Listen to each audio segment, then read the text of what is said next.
তিন নাম্বার যেই কারণে মানুষের ঈমান নষ্ট হয়ে যায়, সেই কারণ হচ্ছে মুশরিক কাফিরদের কাফের মনে না করা, কাফের মুশরিকদেরকে কাফের মনে না করা। এটা হচ্ছে প্রকাশ্য এবং স্পষ্ট বিষয়। বর্তমান পৃথিবীতে মুসলিম জাতি ছাড়া অন্য যত জাতি আছে, অন্য যত ধর্ম আছে, সবগুলো হচ্ছে বাতিল ধর্ম। ইসলাম আসার পর সমস্ত ধর্ম নবী করিম সাল্লাল্লাহু আলাইহি ওয়াসাল্লাম বাতিল বলে ঘোষণা করে দিয়েছেন। পূর্বের কোনো ধর্ম, পূর্বের কোনো কিতাব গ্রহণযোগ্য নয়। পূর্বের কোনো কিতাব, এগুলোর পরিপূর্ণ অস্তিত্ব পৃথিবীর মধ্যে নেই। কোরআন নাজিল হওয়ার পর, মুহাম্মদ সাল্লাল্লাহু আলাইহি ওয়াসাল্লাম পৃথিবীতে আসার পর অন্য কোনো ধর্ম আল্লাহ তাআলার কাছে গ্রহণযোগ্য নয়, অন্য কোনো আসমানি কিতাব আল্লাহ তাআলার কাছে গ্রহণযোগ্য নয়। এখন কেউ যদি ইসলাম ধর্ম বাদ দিয়ে অন্য ধর্ম পালন করে, তাহলে সে মুরতাদ, তাহলে সে অমুসলিম, সে কাফের।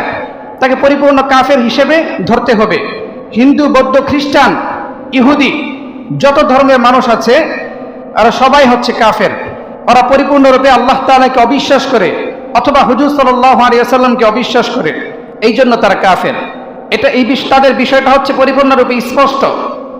এখন কেউ যদি মন থেকে তাদেরকে সমর্থন করে, তারা যে ধর্ম পালন করছে তাদেরটাও ঠিক আছে, আমরা যেটা পালন করি আমাদেরটাও ঠিক আছে, তাদেরকে কাফের মনে করতে কোনো ধরনের সন্দেহ পোষণ করে, সেও বেঈমান, তারও ঈমান নেই। ঈমান জিনিসটা এতটা সেনসিটিভ বিষয়, এতটা গুরুত্বপূর্ণ জিনিস। ঈমানের ক্ষেত্রে, কথা বলার ক্ষেত্রে পরিপূর্ণ সতর্কতার সাথে কথা বলতে হবে। এমন কোনো কথা আপনার আমার জবান থেকে যেন আল্লাহ তাআলা বের না করে দেন, যেই কথার কারণে আমাদের ঈমানটা বের হয়ে যায় ভিতর থেকে।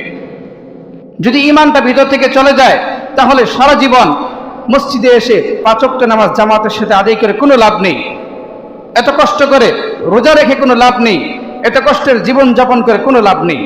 মৃত্যুর পরে পরিপূর্ণ শূন্য, ঈমান তো নেই। আল্লাহ তাআলার কাছে কিয়ামতের দিন শুধুমাত্র ঈমানের মূল্য থাকবে। ঈমান ছাড়া যে যত নেক আমল নিয়ে যাক আল্লাহ তাআলার দরবারে, যত সমাজ কল্যাণমূলক, রাষ্ট্রের কল্যাণমূলক যত ধরনের কাজ করুক, আল্লাহ তাআলার কাছে কোনোটাই গ্রহণযোগ্য না। আল্লাহ তাআলা দেখবেন তার ভিতরে ঈমান আছে কিনা। এক হাদিসের মধ্যে নবী করিম সাল্লাল্লাহু আলাইহি ওয়াসাল্লাম ইরশাদ করেন, মান ক্বালা লা ইলাহা ইল্লাল্লাহু মুখলিসান দাখালাল জান্নাহ। যে ব্যক্তি একনিষ্ঠভাবে, খাঁটি মনে, ইখলাসের সাথে কালিমায়ে লা ইলাহা ইল্লাল্লাহ পাঠ করবে, সে অবশ্যই জান্নাতে প্রবেশ করবে। তাহলে জান্নাতে প্রবেশ করার জন্য